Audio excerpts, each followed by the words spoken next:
உலகத்தை சுற்றி வருகிறார் பிரதமர் மோடி என எதிர்க்கட்சிகளால் பலவிதமான விமர்சனங்கள் முன்வைக்கப்பட்டாலும் மத்திய அரசின் நிலையான நடவடிக்கையால் மக்களின் வாழ்க்கை மேம்பாடு அடைந்துள்ளது என்றே பிரதமர் மோடி தெரிவித்துள்ளார். பிரதமர் மோடியின் 1100 நாட்கள் ஆட்சியில் அவர் மேற்கொண்ட பயணத்தின் பட்டியலையும் அதனால் என்ன பயன் ஏற்பட்டதென நிபுணர் சொல்லும் விளக்கத்தையும் இந்த தொகுப்பில் காணலாம்.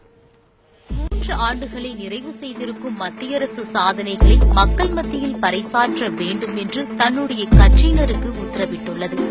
அதற்காக மோடி பெஸ்ட் என்னும் தலைப்பில் 900 பொதுக்கூட்டங்கள் நடத்தவும் திட்டமிடப்பட்டுள்ளது. குறிப்பாக மோடியின் வெளிநாட்டு பயணங்களால் பெரும் ஆதாயம் இந்தியாவிற்கு கிடைத்துள்ளதாக மத்திய அரசு தரப்பில் தெரிவிக்கப்படுகிறது. ஆனால் கடந்த 3 ஆண்டுகளில் எந்தெந்த நாடுகளுக்கு பிரதமர் பயணித்தார் என்பதை முதலில் பார்க்கலாம். அதன் பின்னர் மோடியின் பயணத்தால் என்ன நன்மை நாட்டிற்கு கிடைத்தது என பொருளாதார நிபுணர் ஆனந்த் சொல்லும் தகவல்களை கேட்கலாம். 2014ஆம் ஆண்டு ஜூன் 16, 17 ஆகிய தேதிகளில் பூட்டானுக்கு தன்னுடைய முதல் அரசுமுறை பயணத்தை தொடங்கினார் பிரதமர் மோடி.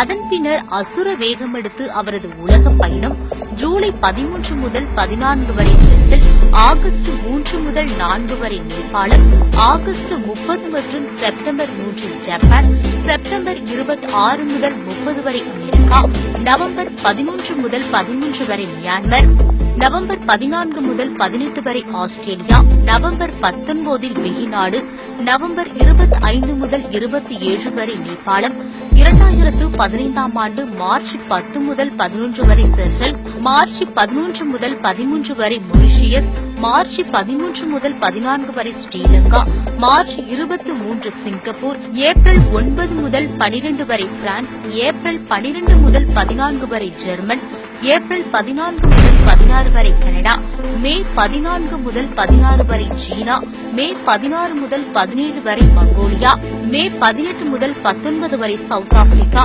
ஜூன் 6 முதல் 7 வரை பங்களாதேஷ், ஜூலை 6ஆம் தேதி உஸ்பெகிஸ்தான், ஜூலை 6ஆம் தேதி கஜகஸ்தான், ஜூலை 8 முதல் 10 வரை ரஷ்யா, ஜூலை 10 முதல் 11 வரை டர்க்மெனிஸ்தான், ஜூலை 12ஆம் தேதி கிர்கிஸ்தான், ஜூலை 13ஆம் தேதி தஜகிஸ்தான், ஆகஸ்ட் 16 முதல் 17 வரை ஐக்கிய அரபு எமிரேட்ஸ், செப்டம்பர் 23ஆம் தேதி அயர்லாந்து, செப்டம்பர் 24 முதல் 30 வரை அமெரிக்கா, நவம்பர் 12 முதல் 14 வரை இங்கிலாந்து, நவம்பர் 15 முதல் 16 வரை துருக்கி, நவம்பர் 21 முதல் 22 வரை மலேசியா, நவம்பர் 23 முதல் 25 வரை சிங்கப்பூர், டிசம்பர் 30 முதல் 1 வரை பிரான்ஸ், டிசம்பர் 23 முதல் 24 வரை ரஷ்யா, டிசம்பர் 25ஆம் தேதி ஆப்கானிஸ்தான், பாகிஸ்தான், 2016ஆம் ஆண்டு மார்ச் 30ஆம் தேதி பெல்ஜியம், மார்ச் 31 முதல் ஏப்ரல் 1 வரை அமெரிக்கா, ஏப்ரல் 2 முதல் 3 வரை அரேபியா,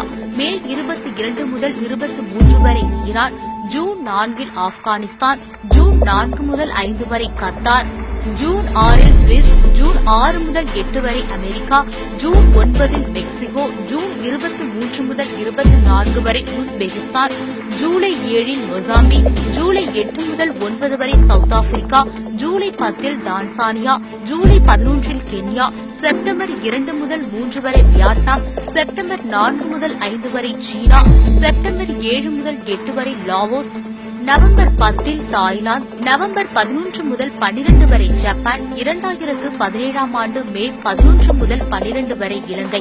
கிட்டத்தட்ட 115 நாட்கள் 45 நாடுகள் என உலகத்தை வலம் வந்த பிரதமர் மோடியின் பயணத்தால் எவ்வளவு அந்நிய முதலீடுகள் நாட்டிற்கு வந்துள்ளன என பொருளாதார நிபுணர் ஆனந்த் சொல்வதை இப்போது கேட்கலாம். இப்ப நீங்க 3 வருஷம் டிராவல் பண்ணி பார்த்திருந்தீங்கன்னா அவர் சுமார் 1000 நாள்ல 120 நாள் அவர் டூர் பண்ணி இருக்கிறாரு. ஏறத்தாழ ஒரு 15% ஆஃப் தி டைம் அவர் இந்தியா விட்டு வெளில இருந்து இருக்கிறாரு. இந்த 15% ஆஃப் தி டைம் இந்தியாவுக்கு வெளில இருந்ததுனால இந்தியாவுக்கு ஒரு பெருசா ஒன்னும் எக்கனாமிக் கெயின் ஒன்னும் வரலங்கிறதான் என்னோட கருத்து. இதனால பெருசா எஃப்டிஐ உள்ள வந்ததாவோ இல்ல எஃபிஐ பணம் உள்ள வந்ததாவோ ஒன்னும் சரித்திரம் கிடையாது. நீங்க கம்பேரிசன் பாத்தீங்கன்னா 6 months தான் பவர்ல இருக்காரு டொனால்ட் ட்ரம்ப். அவர் முதல் வாட்டி டூர் சவுதி அரேபியா போறாரு. சவுதி அரேபியா போற இடத்துல $120 பில்லியன் பிசினஸ் அமெரிக்கால ஆர்ம்ஸ் மேனுபேக்சரருக்கு $120 பில்லியன் பிசினஸ் புடிச்சு கொடுக்கறாரு. 1 பில்லியன்ங்கிறது 6000 கோடி. அப்பனா 120 × 6000 கோடினா 720 லட்சம் கோடி அளவு பிசினஸ் புடிச்சு கொடுத்து இருக்கிறாங்க. இவரும் நம்ம பிரைம் மினிஸ்டரும் மேக் இன் இந்தியா பத்தி நிறைய பேசுறாரு. இவ்வளவு தூரம் ஃபாரின் டூர் போய் மேக் இன் இந்தியால என்ன பிசினஸ் கொண்டு வந்தாருன்னு நீங்க அவரை தான் கேட்கணும். அது மட்டும் இல்லாம இங்கேருந்து போய் பிரான்ஸ்லயே ரெடி பண்ண பிளெயினை ஆர்டர் கொடுத்துட்டு வந்திருக்கிறாரு. முன்னாடி இருந்த கவர்மெண்ட் பிளெயின் இங்க மேனுபேக்சர் பண்ணுங்கன்னு சொன்னாங்க. பிரான்ஸ்காரங்க ஒத்துக்கல. ஆனா இவர் போய் என்ன பண்றாரு, அங்கேயே பிளெயினை ரெடி பண்ணி மேக் இன் பிரான்ஸுக்கு தான் பிசினஸ் கொடுக்கறாரு தவிர மேக் இன் இந்தியாவுக்கு ஒன்றும் கொடுக்கல. நிபுணர்களின் விமர்சனங்கள் பாஜகவினர் சொல்வதற்கு மாறாக இருந்தாலும் சாதாரண மக்களும் கூட பிரதமர் மோடி பறந்து கொண்டே இருக்கிறாரே பயன் என்ன என்ற கேள்வியை முன்வைக்காமல் இல்லை.